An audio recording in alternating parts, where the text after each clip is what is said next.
नवऱ्याचं काय काम इकडे? आमचं लग्न म्हणजे आतिक्या खंडाला, खंडाळ्याच्या खाली नवरा आणि वरती तुम्ही. त्याचं काय इकडे तिकडे?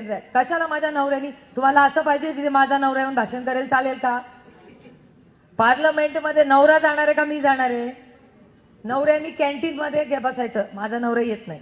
पण ज्या नवऱ्याला उत्साह आहे ना, त्यांनी यायचं पार्लमेंटमध्ये. बायको आत गेली की कॅन्टीन मध्ये बसायचं पर्स घेऊन. चेष्टा नाही करत, आय एम सिरियस. मी चेष्टा करत नाहीये. पार्लमेंटमध्ये नोटपॅड लागतो मॅडम, पर्स नाही लागती. पर्स मध्ये कुठे पैसे देणार आहोत? तिथे नोटपॅड आणि पेन किंवा आयपॅड लागतो आणि मग पार्लमेंटमध्ये जाता येतं. आणि नवऱ्याला त्या एरियामध्ये तिथे कुठे अलाउड नसतं, कॅन्टीन में भेटो. मग तुम्हाला कसा पाहिजे खासदार? जो तिथे बोलणारा पाहिजे का नवरा बोलणारा पाहिजे? सदानंद सुळे चालतील का? सदानंद